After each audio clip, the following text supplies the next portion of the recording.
Hey Coach, it's Coach Simpson. Welcome to my YouTube channel.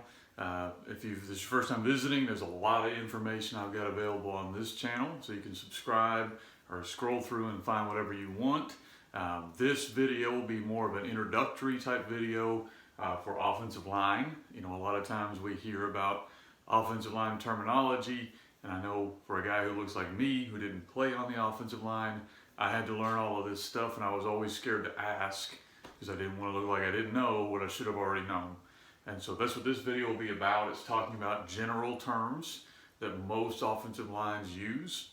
Obviously, each team will have their own language that we speak, but most of these terms are relatively universal as far as, you know, how when you go somewhere and speak with another offensive line guy or another team, these are the terms they're probably going to use. And I threw in a few that we use as well. Obviously, there could be even more of these terms.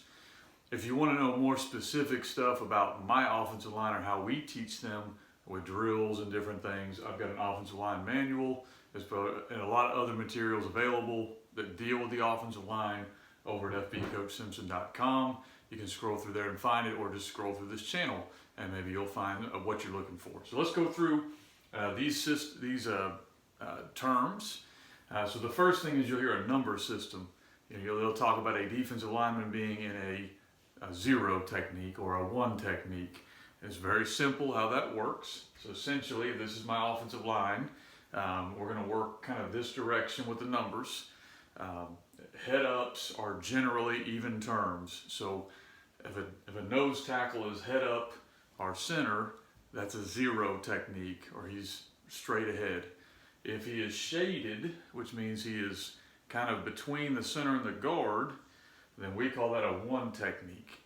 There are other techniques called 2-eye and 4-eye that I'm not really going to get into, but if you do hear those, that essentially means a player is shaded, but he's shaded more towards the guard. So a one technique essentially is a defensive lineman shaded on the center. A 2-eye would be the same shade, but maybe he's getting his hands on the guard instead. Okay. A 2 is head up the guard.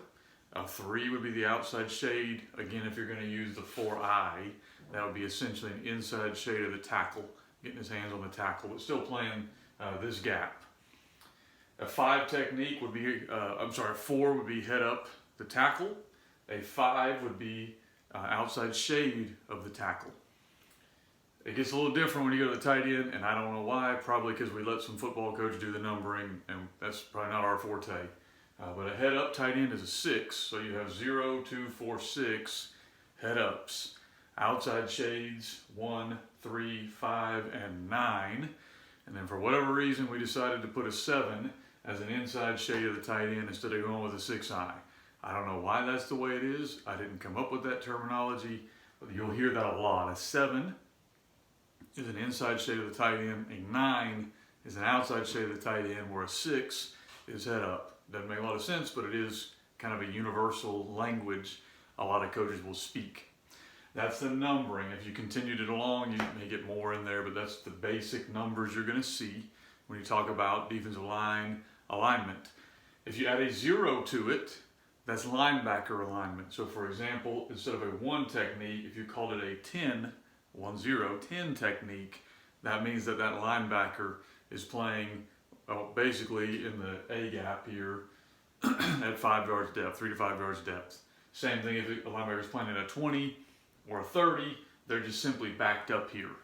Okay, same thing with a 40 and so on. That just means they're off the line. That's the technique they're playing. So if you hear those numbers, you won't kind of panic. Okay, gaps are a lot simpler. We're pretty simple guys that coach football. A gap is going to be between the center and the guard. B gap between the guard and the tackle. C gap between the tight end and the tackle. If there's not a tight end, it would just be outside. And then if you have a tight end, you would have a D gap. Obviously, if you were to continue on down this line and add more guys, they'll go on and on. But that's the gap, and that's the number system. Those are relatively universal terms that you're going to hear when you're talking about offensive line. Okay, these are a couple other just terms, and I'm going to go through these relatively quickly that you'll hear when talking about offensive line play. For example, a cut block, and I think I've got a video on this channel if you want to go back and see how we teach it, but essentially a cut block is an offensive lineman on the snap of the ball, chopping out the legs of the defensive lineman in whatever gap he's supposed to do. That's a cut block, okay? And every state except for Texas, you can only do that to linemen. And you get to the state of Texas, or you get to a higher level of football, you can cut out on the perimeter. So that may be a term you hear out on the perimeter depending on where you coach. Hinge block is protecting the gap. So for example, if our guard, we ask him to hinge, he's going to step inside and force his defensive lineman outside. That's a hinge block. Step in, protect, and turn whatever that player is outside. Generally, on a cut and a hinge, we're running the ball the other direction. So if we're cutting, not all the time, but most of the time, we're running away from where we're going, because you really probably wouldn't want to do a lot of cut blocking. You definitely wouldn't want to do a lot of hinge blocking on the play side of the run. It's not a very aggressive block. The hinge definitely is not a very aggressive block. It's usually protecting a gap, forcing that defender upfield so you can run the other direction. A reach block, if we're playing over here in our gaps, a reach block is telling our offensive lineman we're going to attack the outside of that gap. You know, it could be a defensive lineman that we're trying to reach, or we could be trying to reach a linebacker, a second level player. But essentially, we're going to work to the outside, and we're trying, if possible, to turn that player inside so that we can get the edge. Okay. Splits are something you'll hear a lot. The splits basically refer to how much distance between offensive linemen. So if we say we're going to want 2-foot splits, we want our center, we want to be able to put roughly 24 inches there between the center's outside foot and the guard's inside foot. That's the splits. You can also do depth of offensive linemen. How do we want them on the ball, or we want them backed up a little bit for some space? But those are splits. This is my favorite one. I've got actually some shirts with this on there. As down gap backers. That's 3 different terms. We're telling a guy, if we're trying to block down, we're blocking the first person inside. Down generally refers to a defensive lineman. So if we're blocking down, and I'm this guard, if there's a defensive lineman right here, I'm going to block him.